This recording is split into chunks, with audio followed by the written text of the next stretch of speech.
Hey guys, this is Arvin Bautista, and welcome to another episode of Comix Rant. And if this is your first time here, Comix Rant is mostly about my process and how I get to drawing my own indie comics, or even just drawings. The format that I do this in is kind of what I usually do to get myself all jazzed up and getting creative. So the first half is usually me talking about some comics or a comic book that I enjoyed, and then the next half would be me drawing whatever it is, a page of the day or whatever new project I have going on.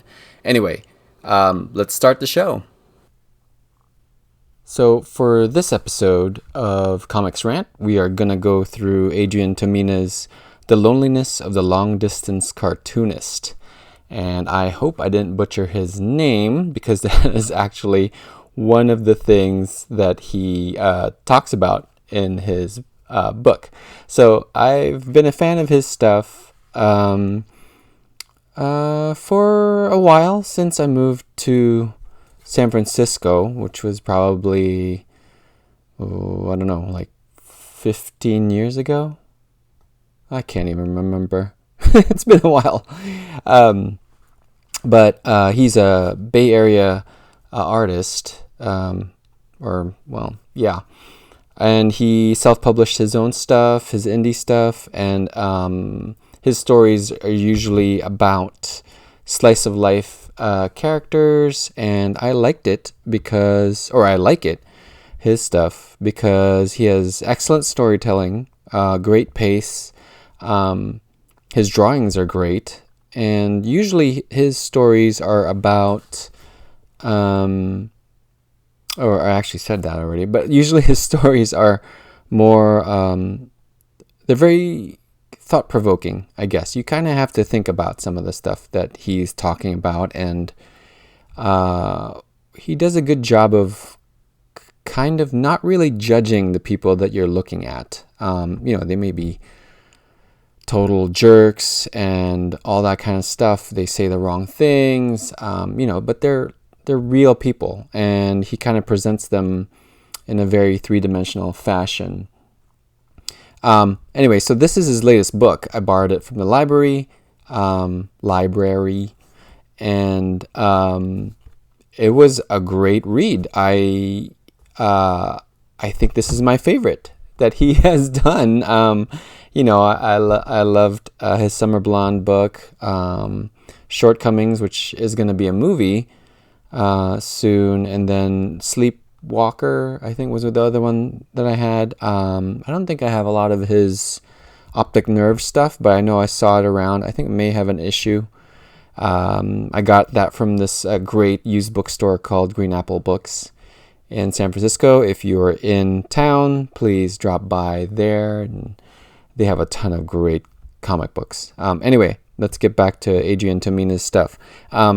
So this is about his career, really. He's making commentary about his career, and it's presented in this nice, sketchbook, moleskin kind of style. It's got like a little bookmark, and then even the kind of font is put down, or even the layout, right? Like, if found, please return to. And then it's got like this light blue grid for the nicer sketchbooks. I just kind of drew on notepads, so this is kind of like a nicer sketchbook, but it's very appropriate because it's about his life, really, as a cartoonist. And it's great because he does celebrate, he's got a lot of stories in here where it's about negative aspects of the industry, but again, like I said, he's just talking about what he's experienced, and he chooses which ones to present to you, of course, so you can kind of see he has a commentary about it, but he doesn't, in the end, or I'm not spoiling the end for you, but I mean, as a whole, he is obviously very he loves the medium. He loves comics. He loves telling things in a sequential way, sequential art, graphic novels. And just the beginning of this is about when he was a kid growing up in Fresno, 1982. And he moved to class, and that was the first thing that he said about himself to describe himself. He loves drawing and collecting comics. And, he gets made fun of. He gets bullied. Fortunately, I did not have this problem. But maybe I didn't really say it out loud back then, so I don't know. But I loved this book of his in particular because I felt like it was very relatable. And, there's podcasts out there that interview him about this stuff. One of them is Cartoonist Kayfabe. I hope I'm saying that right too, but that YouTube channel is great. These two artists interview artists and also dissect comics in a very intelligent way. You should check out their YouTube channel. If you're actually on here, you should stop this one and go to their channel because they're awesome. But it's relatable, and I found myself laughing a lot, like loudly, as I'm reading this, chuckling to myself. Comics don't usually do that, or it's hard to do that in comics, especially now I'm older, so like the usual sight gags and stuff like that don't really work. I love Mad Magazine, but, I have to confess, I didn't really laugh out loud when I read those things, right? Yeah, I know that's blasphemy. I love Mad Magazine. Please don't kill me. And it's funny that I said relatable because he's like this Eisner Award winning dude who draws illustrations for the New Yorker and has self-published himself since he was 18 or something like that. Just really young. Did I even mention that correctly? He might get mad at me. Fortunately, he probably doesn't watch this channel. Anyway, so he talks about how he felt isolated, he felt alone, right? Nobody really understood why he liked comics. And then finally he got known. He has a little bit of clout, so he goes to the San Diego Comic-Con, and he mingles with the professionals, but it ends up it still is a pecking order, even though these people are the same as you, right? That's the same as he is, his peers, his fellow cartoonists that are made. And it's really funny. He sets up the story and knocks it down with punchlines, and it's great. By the way, there's swearing in this book, so not for the kiddies.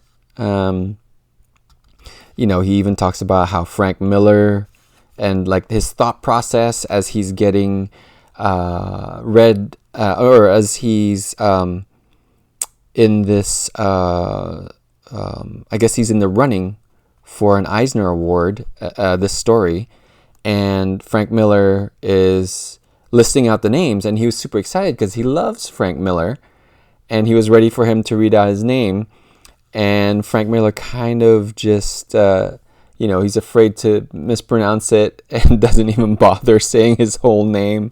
And that's part of some of the funny stuff about some of the funny anecdotes that he has in these stories. And he goes through his life, 1996 San Diego, 1995. And a few of his stories are about him going to cons or signings at comic book shops.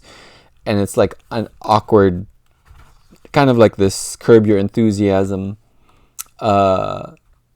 comedy of errors as he's relating it. And he even has stories about him having crazy diarrhea as he's trying to impress this girl who's in publishing, I believe. I can't remember. Anyway, these are all really, really good, well told, and honest. A lot of this stuff is kind of honest. He's obviously edited a lot of this together to make a coherent story, because all these little snippets kind of build up to something towards the end.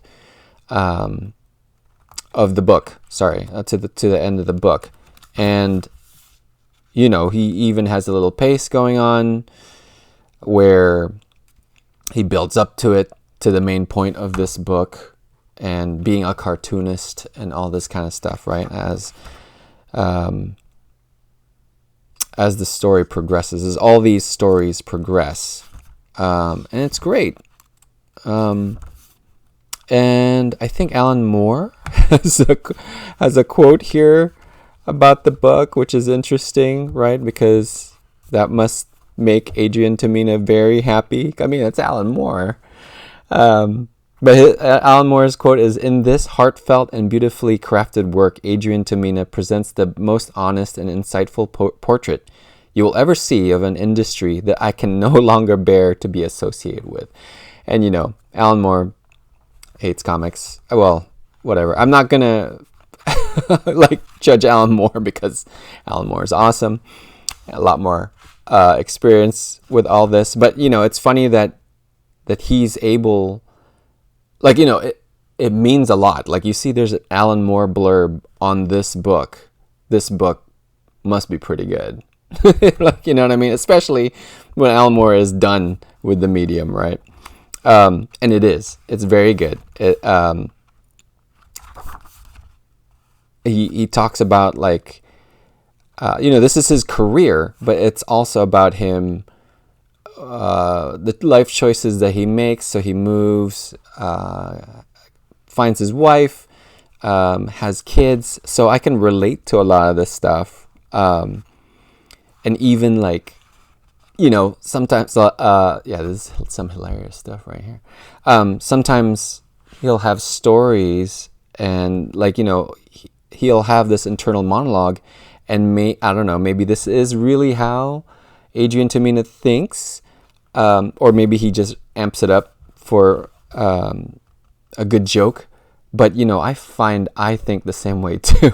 So, and that's not exactly a compliment to as if, oh, I'm just like this guy, because it's like all the negative thoughts, right? Like all the crazy insecurities a person has, that I have, about wanting to make it big, or drawing, or doing comics, right?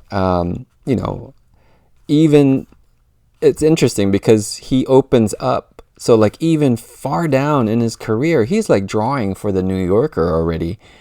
He still has all these insecurities. And, it's nice to see that someone of his stature, of his caliber, really, right? He's really good, still has to deal with a lot of these things. But yes, I enjoyed this book immensely. It's another one of those that I have to buy, so I have my own copy. Plus, so Adrian Tomine doesn't get mad at me for not buying his book. I'm just reading it in the library. And it just made me such a fan of his, even a bigger fan of his work. He's had so many books out. He's got one that's gonna be made into a movie. He doesn't really have to do comics anymore, right? He's an illustrator for the New Yorker. But this is just who he is. And sorry, I forgot to mention this first sequence is great because when he's a little kid. So it's about this teacher asking him what he wants to be when he grows up. And he says he wants to be a famous cartoonist. And the teacher says, Walt Disney. And then he says, no, John Romita. And then he goes on this rant where John Romita is the best Spider-Man artist ever. And he starts talking about Ditko, and he starts going on and on. And, he just really loves comics. This is almost I don't think it's any coincidence that he starts off with this. And, at the end, once you read the whole thing, you also understand that, with all his, all the weird things that happened in, oh, look at that. That's the one color. It's like blood squirting out of this. And the sequence is great too, because it's talking about like what his thought process literally was when he was being interviewed by Terry Gross on Fresh Air on NPR. I mean, that's a big deal. And it's funny, you know? It's really funny. I don't even, like, my memory is so bad, I don't even remember this kind of detail that he would. But that's why he's a great cartoonist, right? Like, he can talk about his life and share it with you in detail in these comic book pages, or graphic novel pages. Anyway, I highly recommend it. Please pick it up, borrow it from the library, or no, buy it. Yes, buy it, please. And have take a look at the story. It's great stuff. Solid artwork all throughout. You're never lost with the storytelling. It's a great insight to his life. Anyway, that's it for today. This is The Loneliness of the Long Distance Cartoonist by Adrian Tomine. Please read it. Highly recommended. I loved it. Enjoyed every page. And now on to the drawing portion of Comix Rant.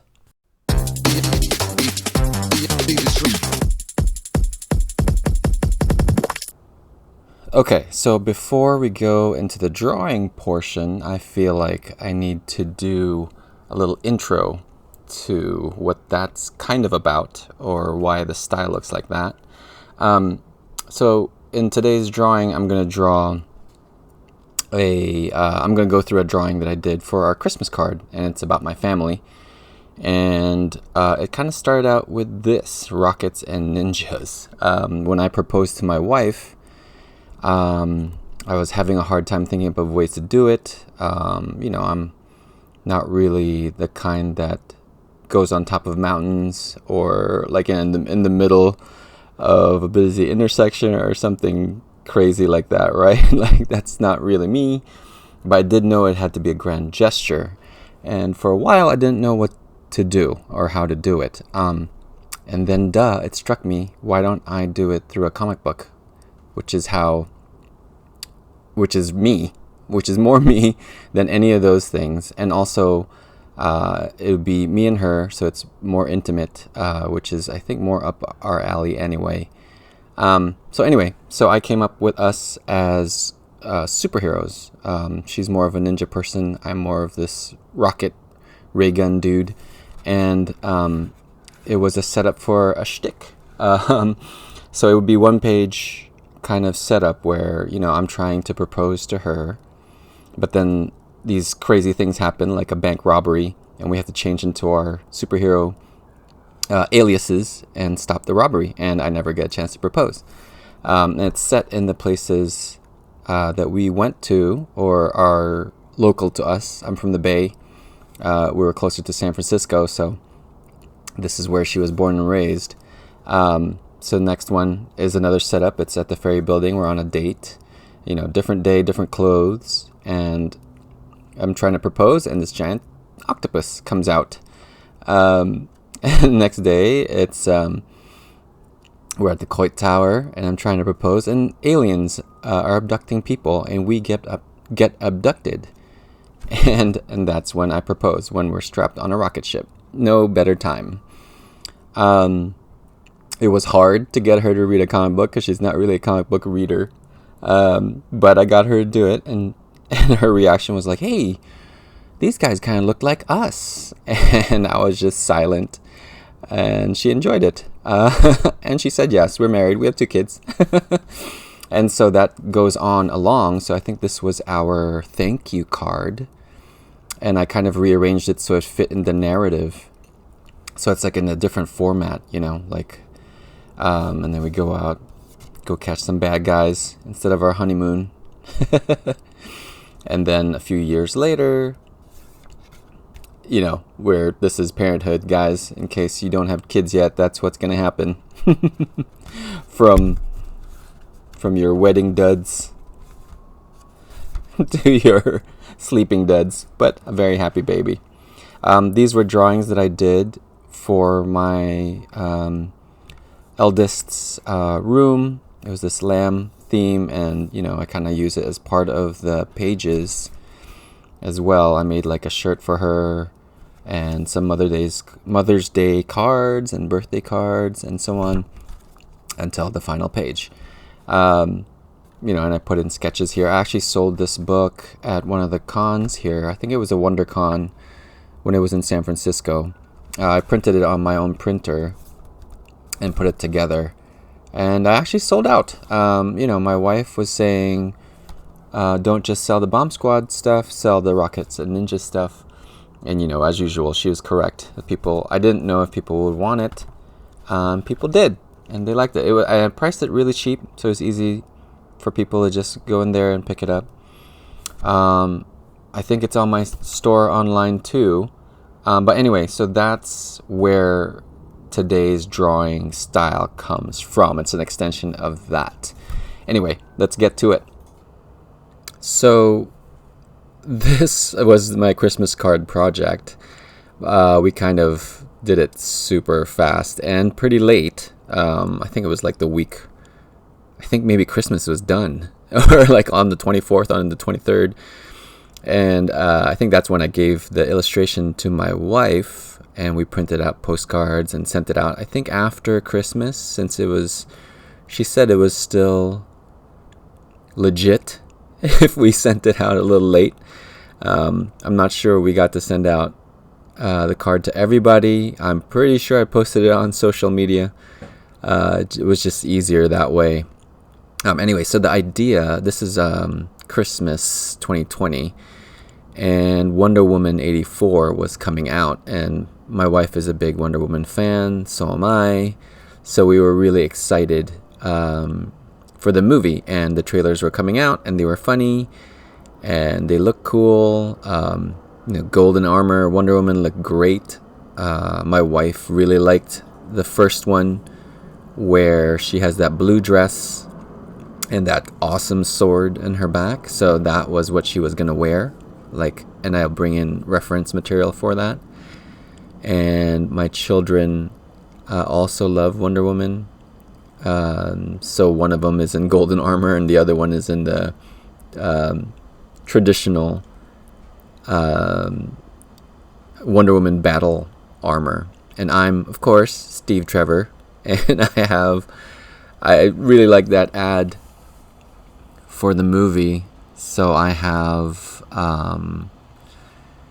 that crazy black and red outfit. You don't really see it for much of the movie at all, but it was kind of funny. And, we haven't watched the movie when I made this drawing. So I was just working off of what was in the ads for it. I'm using a lot of reference, even though it's like a very cartoony style. The clothes and the folds on the clothes, I really liked. So it was easier to just look at the dress. It's crazy. I spent a lot of time looking at that dress online, mostly from like cosplay people or people that made their own dresses. It was easier to see it in all angles than through the movie. And this style works mostly because my wife kind of looks closer to this look than I do. But we all have to match. That's the character design. So I have to have a round face too. My eldest daughter looks like my wife a lot, and my youngest looks more like me. But we all have to have that look, that kind of oval football face, because that's just the style that was from before. Here I'm taking a look at this golden armor. This was fun to look up online too. Movie wasn't out yet, so I just catch stills, and it was great to see this armor depicted. The same one that it's based off of the Alex Ross design from Kingdom Come. It's cool to see it. I wish there were more scenes of it. Um, but she just looked cool in it. My daughter was losing her tooth, so that was an easy one to pick on as part of her caricature. I think I haven't drawn my eldest as much, or never really caught her likeness. I mean, she doesn't look like this. She actually has a nose. But this was I was actually satisfied with both of these. I think I got my eldest, the one with the glasses and the golden armor, in this drawing better. I definitely got the spirit of my youngest in this one, and it was fun. They liked it. They like seeing this drawing.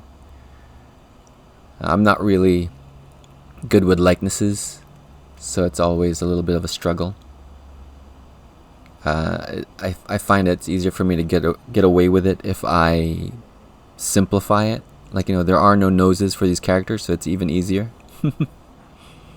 And kind of just bring it through caricaturing instead of like a complete likeness. Okay, so I'm doing like the lettering for the Christmas tree, and I'm not that great with lettering, so I scoured the internet and I'm tracing it, and I'm just stealing it from all these other Christmas cards that I found. I don't think there was one that actually said wonderful, so I kind of try to make it up. So it doesn't quite look as awesome as that Merry Christmas font on top, but close enough. I'm not selling it, so stealing font is perfectly okay.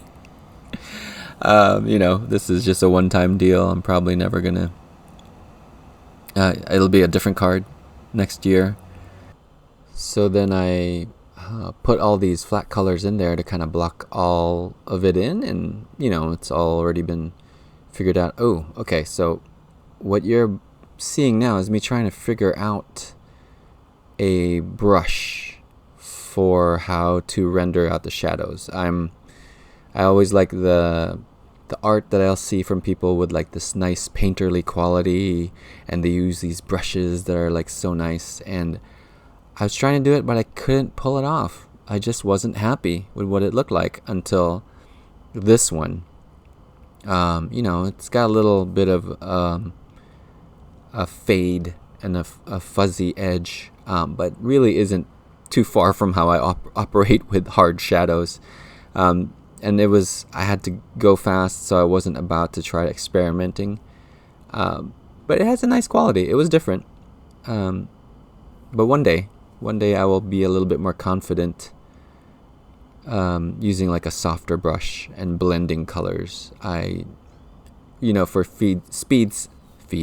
speed's sake, that's what I learned when I was doing Bomb Squad. Just flat colors, usually two, one base color, one shadow, and that's it. Maybe a highlight, but then you'd be working with three. So I'm going back in here with some highlights.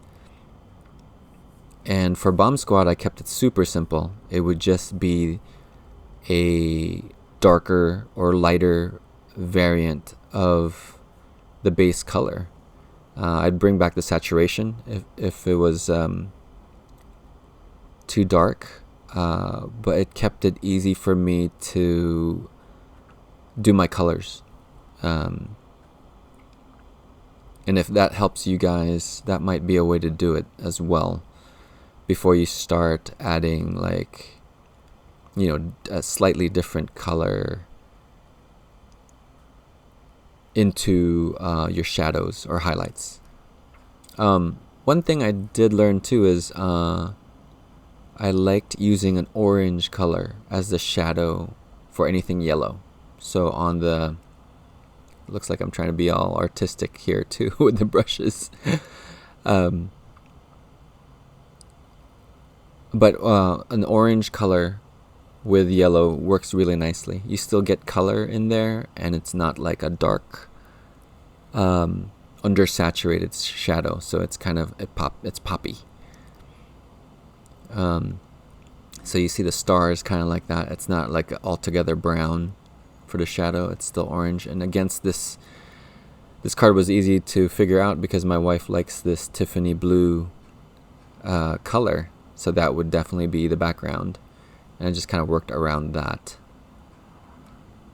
I used this graphic look for the stars, rays coming out. That was kind of on the fly. I wasn't really planning for it. But it was so boring without it. So I had to put something in there.